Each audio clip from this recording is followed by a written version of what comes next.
Okay, I've pressed that button. I've pressed this button. I think all the buttons are pressed, and it looks like we are live.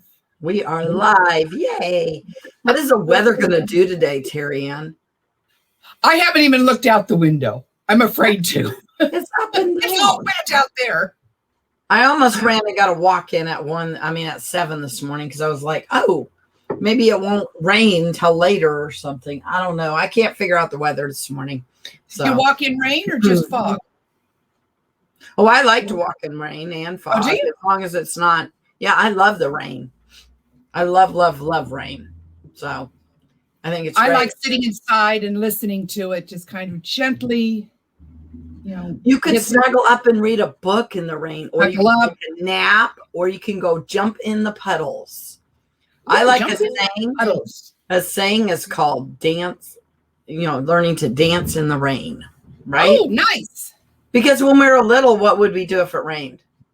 We want to go out and play in it. Exactly. So why can't we still have that perspective? You know what? I think we're live, so we probably should introduce ourselves. Well, let's go ahead and introduce ourselves. Hello, welcome, everyone. I am Terry Ann Porter, Life Coach TA. I help you to change your perspective when you look at those lies of negative self-talk. Once you change that perspective, you will notice those unseen possibilities that have been lurking.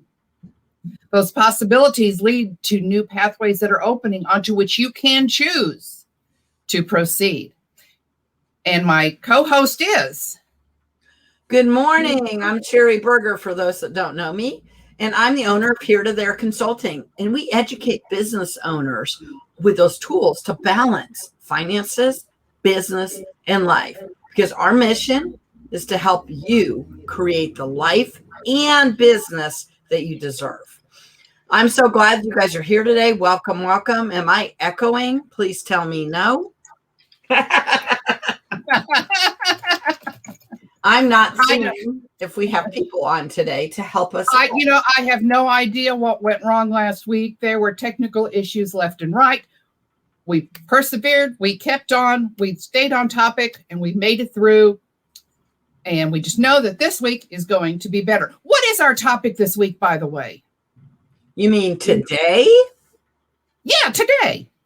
Networking. We're going to talk about networking. You know what? I'm going to go networking, and I want you to buy this. So I'm going to figure out how to sell it to you. Well, here, let me make sure that I give you my business card, because I've got to make sure. I was told when I come in to make sure that I give my business card to at least 15 people before I leave. Yeah, we need to hurry up and get this done. Come on now. Yeah. We're closed. How many deals? That's right. We got to get stuff closed. Let's get this done. People love it when you act that way. Hey, we have somebody on, and that's great. But you know what? We have, what is StreamYard and Facebook? How do they play together, Terry Ann? If you would like your name to appear on our comments, go to StreamYard.com/Facebook and accept. Then we can see who you are. But good morning. And we're being told there's no echoing. We're so excited. All right. Oh, we defeated the echo of the land. So networking. Oh my gosh. We talked about networking has for years been taught as you go in, you give your business cards to so many people, you close so many deals, you sell. I'm not sure that's what networking is. Can you give me a good definition of networking, Sherry? Well, networking is about building relationships, right? So I remember, I talk about my second dad a lot, but I remember I was young, I was 20, and I took my first real job, right? I was a programmer analyst at Computer Science Corporation, but I also was a mom. So I was brand new married. And he would tell me when they have happy hours, go to them. No, I need to go home. I got things to do. I'm a mom. No, you need to show up, even if it's only for 30 minutes, an hour. He never told me to pull out business cards. Well, a lot of them were colleagues, right? Mm-hmm. But even back then in the 90s, we were meeting up after work for happy hour. I worked downtown. Usually it was to wait out the traffic, but my goal was always to leave early before the traffic came. And Gerald said, don't always do that. And I'd be like, but I I want to get home. I got dinner. I got this. Well, you know, you got to listen to your second dad, right? So I learned to do that early on, but I also learned to put a time limit. It's okay if I only show up for 30 minutes or an hour, but if I heard people were getting together, to show up. And I never was taught pull out business cards and try to write. So I was being taught very early to build relationships. Great. But I think when people start running their own businesses, right, they're not working in a corporate job anymore. Now I'm running, you know, because the last 20 years I've ran my own business. When you're running your own business, what do you want to do? You want to close sales all the time, right? Mm-hmm. So that's when I think people get confused and they think it's about closing a deal because I got a business. I got great product. You ought to come buy my product. I believe in it. It's amazing. And so you should come buy it. So that's their perspective. And they want to educate you and tell you all about it, and which is fine. But who do people work with? People like to work with someone that they like, know, and trust. So did you always trust that Kirby guy when he used to knock on your door and tell you to buy this vacuum cleaner? Never did trust that. Or those Edward Jones people that love to come to your door? You come to my door unasked. And Jehovah Witness, oh my gosh, I so want to hear you. I mean, nobody likes it when you come door knocking. Avon used to do that. And I'm not trying to put these people under the bus. Some of these are great organizations. That's not the point. But when I think of some of these, I think of, please don't come to my door. Mm-hmm. And I had somebody recently, I think through the pandemic, come to my door trying to sell me a roof, right? Because everybody in your area has had hail. I know people think coming to your door is the way to sell. But have you ever bought from anybody that came to your door, Terry Ann? I had a husband years ago who did. Yes. I never liked it. Buy from him because then you wanted to date him and marry him. What the heck? You had a different motivation here. But I'm saying usually when you come to my house, I feel like you're violating my space. Yes, right? it's a violation. Yes, it is. I feel like people on the phone and then they would go, do you have a minute, Mrs. Berger? I need to tell you. No, really, I don't. And because of who I am, it just turns me off and right away. So if we're out in the real world and we're networking and I go, oh my God, you need to buy this. This is the best gum in the world. Man, we have a whole store. We sell you a bunch more crap besides this gum. Just because gum's sitting here, that's what you get sold to. You know what I'm saying? Oh, and by the way, take my business card. Let me have yours so that I can reach out to you later and show you, and I'll send you a link about my store. Don't you want to buy from it? And that's what people go into networking doing. Mm-hmm. And the bad thing is, guess what? There's been product that I have never, ever used. I had somebody actually try and sell me their store. And I wouldn't buy from them because of the way they, the way they perceive that to me, right? Yes. And later I found out that was great product. And actually I work with another person that sells the exact same product. And I bought from them. It makes a difference. Because you liked them, you knew them, and you trusted them. Yeah, but this is how they sold me the product. They didn't even sell me the product. We became friends. We met at a networking, knew the individual. I was struggling with some health problems, gave me some products. Hey, you want to try these? If they work for you, let me know. If not, you know what I'm saying? But what did they do? Found out what my problems were, what solution I might want, and how they could maybe help me. But if I didn't buy from it, they weren't going to not be my best friend either, right? I never got that. I am curious. I am curious about something.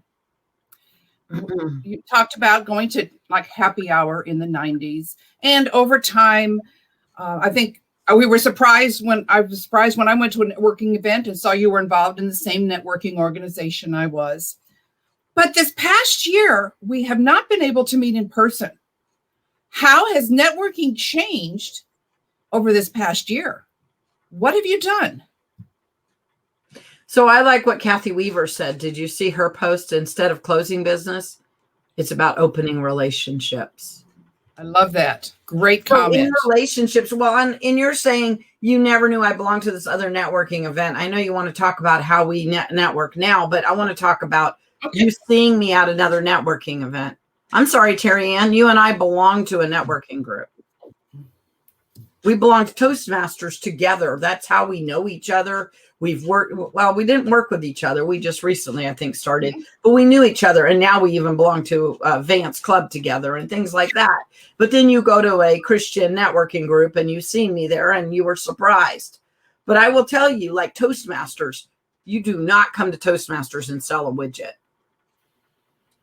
People come to Toastmasters to build their communication, their leadership. But I'm sorry, we build a network. What do we always call Toastmasters, Terry Ann? They call it a family. It's our Toastmasters family. If we lose a job, Toastmasters friends are going to step right in. If we need help becoming a better version of ourselves, Toastmasters is. If somebody needs a business coach, some of my Toastmasters friends are actually going to come use me because they know me, right? They like me, they trust me, but we don't sell to each other. But yet we're there. And the first person you would think of is one of your Toastmasters friends. And it is so inappropriate to sell at all there, right? And then you said you were surprised to see me at this other networking event. And I don't feel because that was a Christian event, people were doing that. But I've been at ones where they're sell.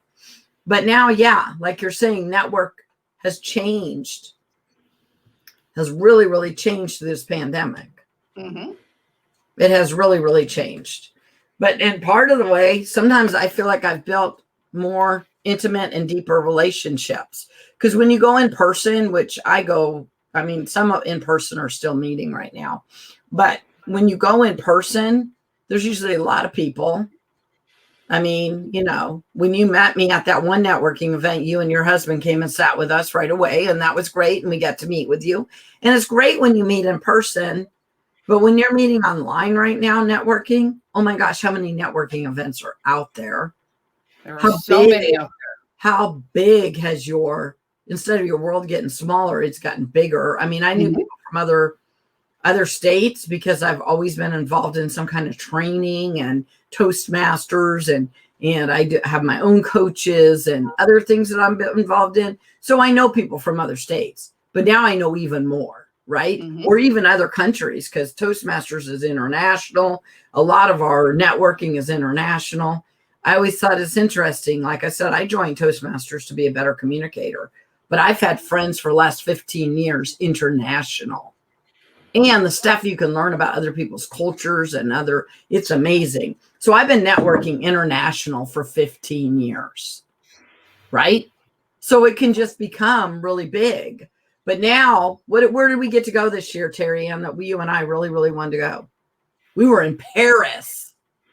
And we thought, oh my gosh, we had the world champion best speakers of Toastmasters in Paris. And I wanted to be around these people that are inspiring. A lot of them run their own businesses. They're professional speakers. And I wanted to go to Paris. Guess what, Terry Ann? I got to go to Paris, hit a button, and I go to Paris. It was crazy. So I've met so many people from Paris, from what do you want to say through this pandemic, right? It's expand what we're doing. But it's a lot about what is that, Terry, and your perspective. Yes. But I will say when you get on Zoom, people are less likely to say, here's my business card, buy my product. Right. Because I don't think they really know how to do that. I think you were talking about back when we used to meet in person, we would put out our business cards. So now you're trying to figure out how we should put out our business cards, and we could do that in comments. And I'm like, I think whoever's running that networking event sets the, what do you want to call it? They set the standard for how that meeting is going to run. Setting the, I'm more the mood, the vibe of it, right? And I feel like when you're on Zoom or in these, I feel like that leader has a little bit more, I don't want to call it control because that's a wrong word, but it has a little bit more, you know what I mean, environment. But then again, I'll be honest, I've been on networking events where everybody is silly and way out of control. Not really, but right. And those are okay. Those are like happy hours. Those are like, right. We're laughing and cutting up, and the person that's running the show might really not be trying to reel us all back in, because if they were really trying, they would really do it, right? You know what I mean? If you know that leader.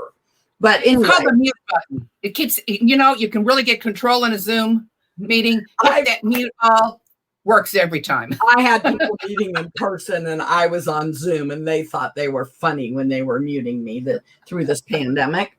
I'm like, really? But that's a networking. See, I have networking groups that I've been in 5-6 years. And those are great because sometimes I call them my advisory board, right? That you become very close knit with them. You got them to come back to with questions. Now, have you heard me say the word sell yet in networking? Because networking's not selling. That's the interesting thing. I know I've been to many network situations when we're in person. Give me a card. Give me a card. If I don't offer it, ask them, give me a card. Give me your card. What are they doing with that card? Next thing I know, my email is spammed. They're not there to find out about me. They're there to get my email address to add to their list. That's not networking. That wasn't even selling because guess what? I hit the spam button. I've had awful one-on-ones too. You sit down, the other person tells you all about their product and talks all about them. And they never let you even talk about, right? And yeah, you should let the other person talk about themselves more than you ever talk. But you still would like it to be exchange of information where you get to know each other, right? Like conversations build trust. And that's what networking is. It's a chance to have a conversation. To build the trust, the trust brings a referral, and the referral will bring the business. So it's not going to happen while we're sitting there. It's going to take time to build that relationship. I love that comment. Thank you. Well, and I always tell people I'm a business and a financial coach. So you better pretty much like, know, and trust me. Because we're going to be going over your business. We're going to be going over your budgets. We're going to be going over your marketing, right? So if somebody, I've known people 5-6 years and they go chase me down because now they're trying to move their business from here to there. Guess who they're going to work with? The person they know is going to be confidential. They know, they trust, right? But yes. I never went up and said, hey, use me as your business coach because I'm the best one in town. I don't think so. First of all, it's not even a true statement. But my point is, right, if you're being that way, nobody's going to want to work with you. But as they learn more about you and they like you more and trust you, then that's going to be the first person that you think of when you want whatever their product is, right? Mm-hmm. If they're struggling with mindset and lies that women believe, So, and today we have Kathy Weaver on here. We have a lot of other people on here, and I want to welcome everybody. But Kathy Weaver has wrote some great books, and she has a YouTube channel on networking. She networks for a living is what she likes to say, right? But she has a phenomenal product too. She sells water, right? And so, but it's not just any kind of water. I don't want to tell you what kind and all that because I'm not educated in it, but it's, alkaline water in it. You know what I mean? It's a good product. So, but that's not what her primary thing is networking, building relationships, right? Because that is the main thing. Yes. When you meet her, you're going to talk. You're going to get to know her before you know about her business. Because nobody, I hate to say this, but nobody cares about your widget. They just really don't. They care about who you are, and yeah, they do want to know how you can solve their problem and how you can help them. Like I said, my friend that ended up teaching me how to use her store and find products that help me with my health, environment and whatever else. But why did I decide to go look that up? I like the comment. A lot of people think networking is all about the quantity of people you connect with. It's about the quality. I'd rather meet 5 amazing people than connect with 30 random individuals. I like that phrase. And I know you can go out and you also right now you can network a lot, which is great. And you should be out there networking. And, we talked about time blocking. I don't know how much you guys heard last week, but we talked about time blocking and you ought to time block networking. Mm-hmm. But you can't just be out networking and meeting more people and trying to see how many people you can meet and never going back and building relationships with the people that you already have in your community, because we could just network and I love meeting new people, but I'm an extrovert. Introverts don't really care for that. I love networking. I love meeting new people, finding out more about them. But if I don't spend time with my, people, tribe, community, people that I already know, then how do they feel valued, right? How do they feel? So it's a balance in that too, right? When you're networking. And it's okay if you just, I don't know, I've met great friends through networking, right? So. And that friendship built by having a conversation and meeting them, talking to them, building the relationship. And I feel like God will put people in your life for a reason, for a season, and for a purpose. Does that mean that's to use me as a coach? Maybe not. Maybe it's for me to be friends with them. They're going to add more value in another way to my life. Yes. It's, so when you're out networking, you're out being who you are and meeting more people. Why are you doing, who do you know who you might meet in that room? But I also know that you have to be careful when you go out to networking because you are there to meet other people. So you don't want to just, if you go to a coffee group, I don't want to just come run over and hang out with Terry Ann and talk to Terry Ann the whole time there. Right. I want to be out meeting other people. Now, do I want to say hi to Terry Ann? Yes. I've actually had a couple friends that go, I tried to say, and I go, I know I was networking because networking is networking. Did you hear the word working in there? Oh. So you're trying to go out and you do want to meet other people at the networking group. But like I said, I belong to small networking groups too, where there's maybe 10, 15, maybe 20 of us and the same people every week. But you're really getting to build up like, know, and trust. And you have them on your team, So yes, those are important too. But if you're going to a big, right now we have a great group. What is it called? The Happy Networking Project. Oh, I don't remember what that's called. Yes. Yeah, actually, Kathy, if you're on here, she might share that link in the comments would be great. And I'd like other people to share in the link, right? Networking groups that they have. But is it called Happy Network Project Group? I know we have Midwest Women or whatever that Kathy just started up. And there's also a bigger than that group. And those are great because you're going to be out there meeting all kinds of people that you don't know. So in real life, like I would go to a chamber or a coffee and there's going to be 100 or 200 people in the room. And I'm not going to talk to Terry Ann. Not that I'm not going to say hi to Terry Ann. Not that I wouldn't go out to lunch with her after, but I'm there to meet Sally and Dick and Harry and, other people. Yes. And I would think that your, business associates, your friends would know that's what you're at that event for. So there is a time to socialize with people that there you go. Happy Network Project Midwest Women. Do you find now with things being online, I know that when it was in person, I'd have to stop and think, now, wait a minute. Okay, it's going to be an hour in the event. It's going to take me 20 minutes to get there, 20 minutes to get home. Okay, that's 2 hours. Do I have 2 hours? But I find I will look at that and say, I don't really have 2 hours to go do that. But with it being online now, in that 2 hours, I can be in 3 or 4 different networking events. So both ways, right? When it was the 2-hour deal, I would purposely time block it. And I had Pacific, I don't know if I'm saying that word right, but time blocks, right? 2-3 hours that I knew. And usually, like, I think, you're driving north of the river or something. If I knew I was going over north of the river, because I live over here, Shawnee, if I knew I was driving over to your area, I make sure I'm going to meet up with somebody for coffee or lunch. So I actually would strategize my time management, right? Then I knew I'd be back in the office by 4, but I was going to also make these other connections while I'm in that area. A lot of people live in Olathe. A lot of people are, South Johnson County. I live in so if I'm out that way, I may try to meet up with more than just one person. But now, like you said, it is perfect. You can just hit a link and go to all these Zooms. Now, when the world first shut down or whatever with this pandemic, I found out I was overly networking.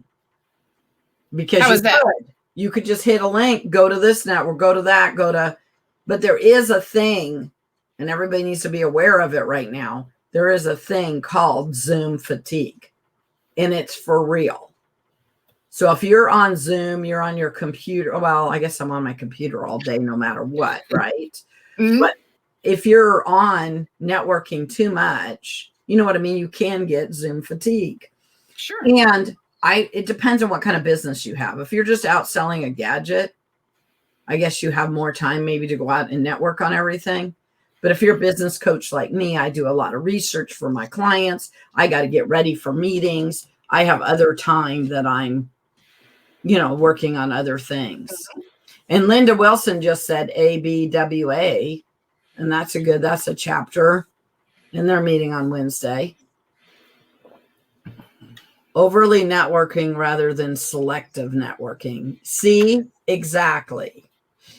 That can happen a lot because I look at how many invitations I get to, join this, be here. And I'm torn by, I want to be there. I want to meet those people. I want to talk with those people. I want to find out, how is this person doing? I was just talking to them last week. I want to know, but I've also got to get away and turn them off for a while so that I can do my own work. Well, that's true too. But she's talking about overly networking rather than selective networking. And what I think she's saying in that is, where is the best, right? Who's your target market? Where's the best people for you to hang out? And why are you going to this network? Right? Are you just going? Why are you going? Good question. Why am I going to this? Go in with some kind of instead of I'm going to pass out my business cards, I'm going to collect 10 business cards, I'm going to get to know 2 or 3 people. But are those are they like-minded? Are they, you know what I mean? Is that the ones that are, yes. Networking? Because Kansas City has so much networking. And now online, there's you really do have to be selective. Is it where you need to be? And it's okay if you're going there because they're like your advisory board and it's to build you up. If you're going there because that's where your ideal clients would be. If you're going there, right, like Kathy said, figure out selectively why you're going to your networking. But of course, do work-life balance and all of that. Sure. Work-life balance? You have to include work-life balance. You have to balance and time block to get networking in? Oh, come on. Well, and we've been in a pandemic, which means my husband, Mr. UPS, is working way too many hours. So I choose, I don't have to, but a lot of things, if it's at 7:30, 8 o'clock, you're not going to see me at night because I'm going to choose to make my husband a priority. He doesn't expect that out of me, but we're empty nesters and the man just been gone since 7 o'clock in the morning. So I think having a little human wife would be a good idea versus, hey, honey, I got to go network or whatever in the evenings. So, but if I get an opportunity in the evening, I will show up. But it's just realizing what are your priorities too. So, yes. So when you're networking, let's build some great relationships. Let's think of why we're going to those events and have a plan. What an idea. Nice idea. Hey, what are we talking about next week? I don't know. Wouldn't that be nice to know? Oh, well, I can tell you. I actually remembered to make a note this week. Next week, we are talking about how do you get your message out in a virtual world? Now, I've got to figure out how to narrow that phrase down in order to put it on our. You need to get your message out in a virtual world, and you need to fix your phrase to do a better job of that. What? What are you, perfectly imperfect or something, lady? Oh my gosh, definitely perfectly imperfect. And I'm pretty sure that you don't. I'm pretty sure you don't need to do it. I'm pretty sure we need to do it. I don't think it's all on Terry Ann, but yeah, but you're busy, Grandma, this week. So next week, I am so excited. I'm gonna go see my grandson in a couple hours. I will be there this evening. I'm so excited. So that's part of my problem today, right? I got Grandma on the mind, and I am wearing my shirt that says Grandma, like Mom, only cooler, because you got to be cooler. So yeah, Well, he will be 8 days, congratulations. he will be 8 days old this evening, and I will get to hold him. I am so excited. So yeah, so I'm going to go down and go help out with him and go hang out with him. All right, guys, you guys go make it a great day. See you next week. Thanks for joining. Bye.